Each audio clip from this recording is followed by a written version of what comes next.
The morning sun cast long shadows across my backyard as I stepped outside with my coffee, anticipating another peaceful Saturday in my suburban sanctuary. What I found instead was a scene that would have been comical if it weren't so utterly devastating. My beloved in-ground pool, the centerpiece of countless summer memories, had been transformed overnight into what looked like a concrete parking lot. My hands trembled as I set down my mug, the ceramic clattering against the patio. Stones. The pristine blue water that had sparkled just yesterday evening was gone, replaced by a smooth gray surface that still bore the faint impression of tire tracks. My pool, my beautiful, crystal-clear oasis that had cost me 3 years of overtime and weekend shifts to afford, had been filled with concrete. "What the hell?" I whispered, my voice barely audible in the morning stillness. I stumbled forward, my bare feet hitting the cold concrete where the pool deck met what used to be the shallow end. The surface was still slightly damp, indicating the work had been done recently, probably in the dead of night while I slept, exhausted from my double shift at the hospital. As a trauma nurse, I'd seen plenty of shocking sights, but nothing had prepared me for this personal violation of my own space. My neighbor Karen's house loomed just beyond the fence line, her kitchen window offering a perfect view of my backyard. The same window where I'd often caught her watching me and my friends during our pool parties, her disapproving scowl clearly visible even from a distance. Karen Mitchell, the self-appointed neighborhood watchdog who had made my life increasingly difficult over the past 2 years since her divorce. The pieces began falling into place like a horrific puzzle. The noise ordinances she'd filed against me for excessive splashing. The complaints to the homeowners association about my inappropriate swimwear when I dared to wear a bikini in my own backyard. The anonymous reports to the city about potential safety hazards that had resulted in 3 separate inspections, all of which found nothing wrong. But this was beyond petty harassment. This was destruction of property on a massive scale. I pulled out my phone with shaking fingers and dialed 911, then immediately hung up. What was I going to say? My neighbor filled my pool with concrete? It sounded insane even to me. Instead, I called my best friend Marcus, a contractor who had helped me install the pool's original filtration system. "Sarah, it's 7 in the morning on a Saturday. Someone better be dying," his groggy voice came through the speaker. "Marcus, you need to get over here right now. Something's happened to my pool." "What kind of something? Did a pump fail? I told you those cheap filters wouldn't last." "Someone filled it with concrete, Marcus. The entire thing. It's gone." The silence, stretched so long I thought the call had dropped. "I'm on my way," he finally said, his voice sharp with concern. While I waited, I walked the perimeter of what used to be my pool, documenting everything with my phone's camera. The concrete was professional-grade work, not some amateur revenge job, but skilled construction that must have taken hours and cost thousands of dollars. Whoever did this had access to equipment, materials, and expertise. That's when I noticed the business card tucked under a decorative rock near my back door. "Mitchell & Sons Construction. We pour your dreams into reality." The same company name I'd seen on the magnetic signs of pickup trucks parked in Karen's driveway over the past month. My blood ran cold. Karen's ex-husband owned a construction company. Marcus arrived within 20 minutes, still in his pajama, pants but with a contractor's keen eye already assessing the situation. He let out a low whistle as he surveyed the concrete tomb that had once been my pool. "Jesus, Sarah, this is professional work. Had to use at least 15 yards of concrete, maybe more. This would cost someone serious money." "How much money?" I asked, though I wasn't sure I wanted to know. "Between materials, equipment rental, and labor? Probably $8,000 to $10,000 minimum. Maybe more if they did it overnight with premium rates." He knelt down and ran his hand over the surface. "It's good work, too. Level, properly finished. Whoever did this knew what they were doing." "It was Karen," I said flatly. "It has to be. Look at this." I showed him the business card. Marcus frowned, studying the card. "Mitchell & Sons, wait, isn't that the company that did the Henderson's driveway last month? They do good work, but..." He looked back at the filled pool. "Sarah, This doesn't make sense. Why would a legitimate business destroy someone's property? They'd lose their license, face criminal charges. But I knew Karen better than Marcus did. I'd watched her carefully orchestrated campaign against me unfold over months. The woman who had once borrowed sugar from me and complimented my flower beds had transformed into someone I barely recognized after her messy divorce. She'd become obsessed with control, with rules, with making everyone around her as miserable as she was. She thinks she's going to get away with this, I muttered, fury building in my chest like a pressure cooker. She probably thinks I can't prove anything. Can you? Marcus asked gently. That question haunted me as I spent the rest of the morning on the phone with police, insurance companies, and lawyers. The police were sympathetic, but explained that without witnesses or direct evidence, it would be difficult to pursue criminal charges. My insurance company informed me that malicious destruction by neighbors fell into a gray area that might not be covered. The lawyer I spoke with was cautiously optimistic, but warned that civil litigation could take years and cost more than the pool was worth. By noon, news of my concrete-filled pool had spread through the neighborhood like wildfire. Curious neighbors found excuses to walk their dogs past my house, craning their necks to get a glimpse of the spectacle. Some offered sympathy and outrage on my behalf. Others seemed almost entertained by the drama, but Karen was nowhere to be seen. I was sitting on my back patio, staring at the concrete monstrosity and trying to figure out my next move, when my phone rang. The caller ID showed a number I didn't recognize. Is this Sarah Chen? The voice was professional, official sounding. Yes, who is this? This is Janet Morrison from Morrison Legal Services. I represent your neighbor, Karen Mitchell. I'm calling to inform you that my client is prepared to make an offer for the purchase of your property. My mouth fell open. Excuse me? Mrs. Mitchell is interested in acquiring your lot for expansion of her own property. She's prepared to offer 15% above current market value with a 30-day closing period. Are you kidding me right now? I stood up so quickly my chair fell backward. Your client just destroyed my pool and now she wants to buy my house? I'm not aware of any property damage, Ms. Chen. I'm simply conveying a legitimate real estate offer.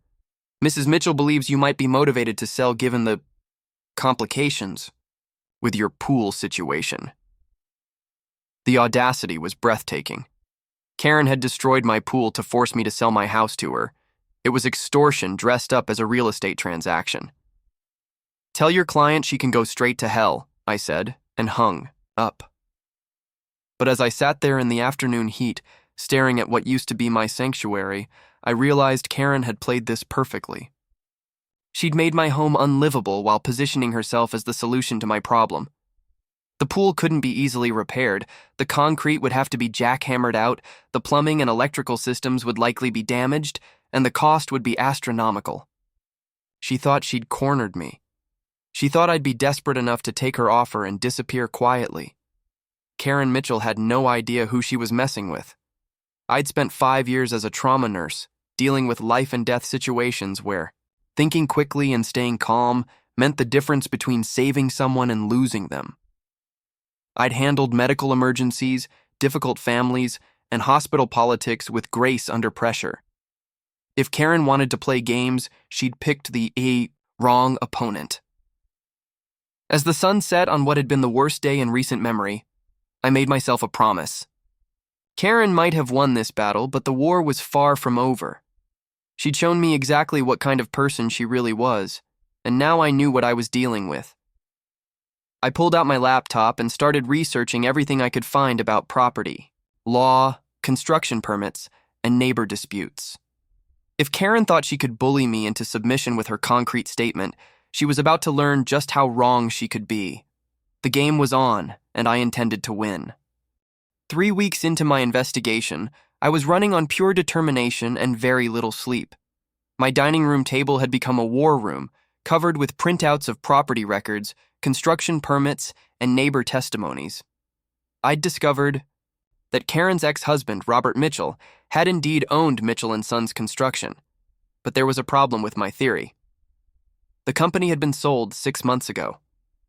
I was staring at the transfer documents when my doorbell rang. Through the peephole, I saw a woman I didn't recognize, petite, with graying hair and kind eyes, holding what appeared to be a casserole dish. "Can I help you?" I asked through the door. "Ms. Chen, my name is Dorothy Mitchell. I think we need to talk." My blood froze. Mitchell, as in Karen's ex-mother-in-law? I opened the door cautiously, and the woman smiled sadly. "I brought you a tuna casserole. I figured you might not be cooking much with all this stress." She gestured toward my backyard. "May I come in? I have something important to tell you about my former daughter-in-law." Dorothy Mitchell was nothing like what I'd expected. She was warm, articulate, and clearly horrified by what had happened to my pool. As we sat in my kitchen, she revealed a side of the story I never could have imagined. "Karen wasn't always like this," Dorothy began, her voice heavy with regret. "Before the divorce, she was actually quite sweet. But when my son Robert left her for his secretary, well, it broke something in her. She became obsessed with control, with making everyone around her pay for her pain. So she decided to make my life miserable? Not just yours, dear. She's been targeting anyone she perceives as happy or successful. The Hendersons moved away last year because of her harassment. The Johnsons are thinking of selling. You're just the latest in a long line of victims." Dorothy paused, her hands trembling slightly as she reached into her purse. "But what happened to your pool? That wasn't Karen's idea alone." She pulled out a folder thick with documents. "My grandson Jake works for the company that bought Mitchell and Sons. He's been keeping an eye on things because he was worried about his father's reputation being tarnished. What he discovered is, well, it's criminal." The documents Dorothy spread across my kitchen table painted a picture of systematic fraud. The new owners of Mitchell and Sons had been using the company's good reputation to run an elaborate insurance scam.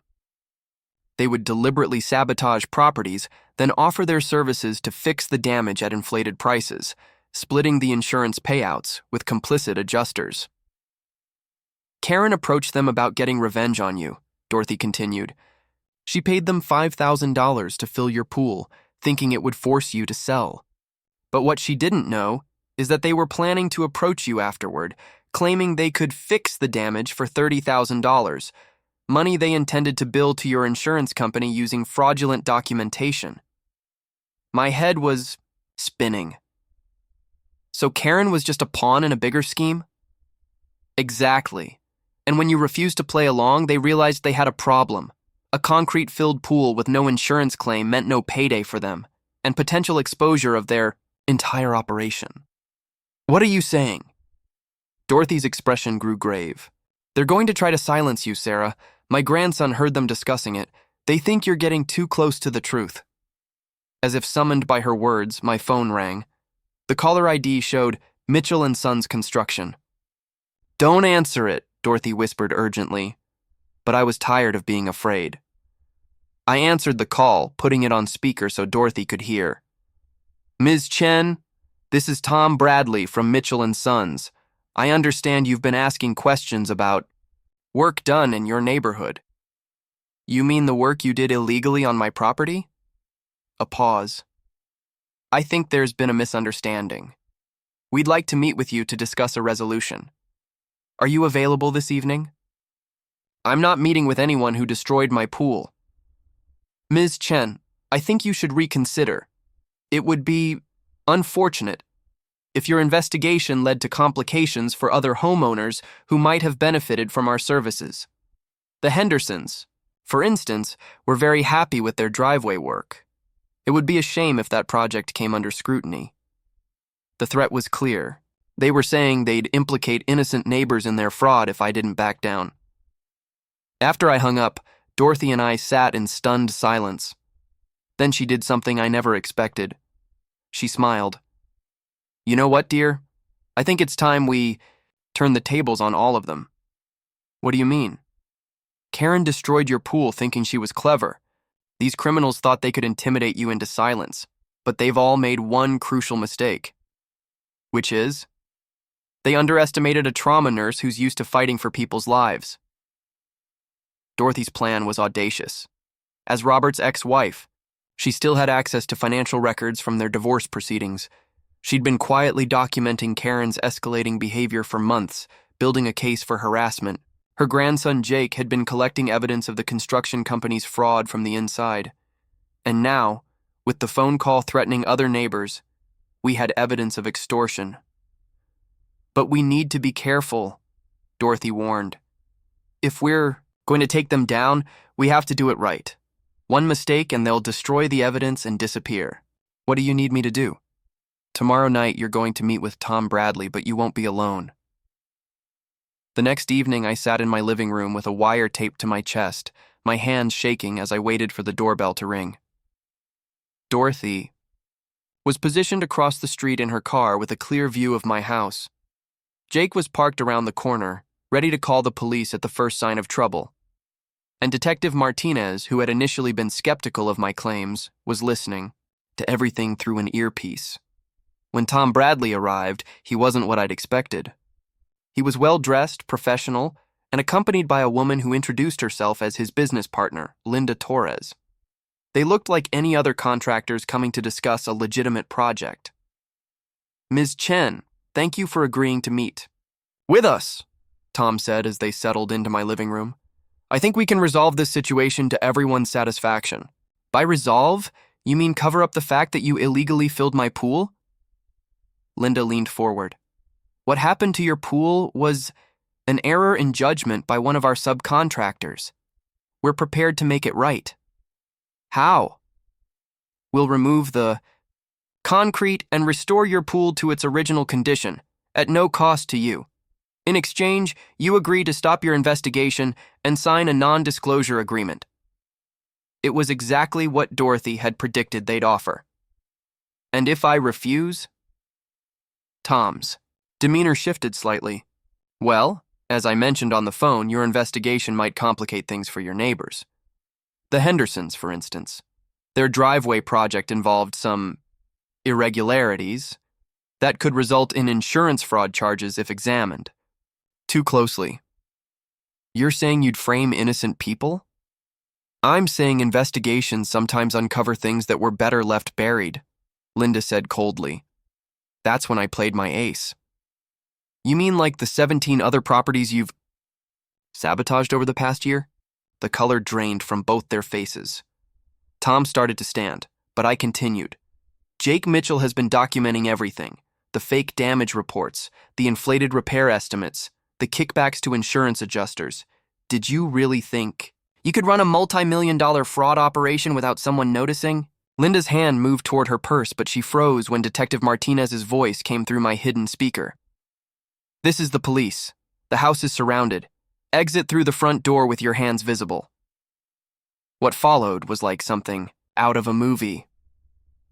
Tom and Linda were arrested on charges of fraud, extortion, and conspiracy.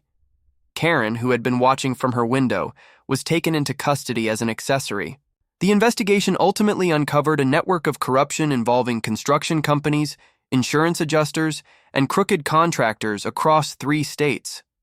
But the real twist came 2 weeks later, when Dorothy knocked on my door again. "I have a proposition for you," she said, holding a thick legal document. "Robert's construction company, the real Mitchell & Sons, is being returned to the family as part of the criminal restitution. Jake wants to run it legitimately, but he needs a business partner. Someone with integrity who's been through what these criminals put people through. I don't know anything about construction. No, but you know about fighting for people, about standing up to bullies, about not giving up when things look impossible. Jake thinks you'd be perfect for handling the customer relations side of the business." 6 months later, I was standing in my beautifully restored backyard, watching Jake and his crew put the finishing touches on my new pool. It was even better than the original, bigger, with a spa attachment and underwater lighting that turned the water into a jewel-toned oasis.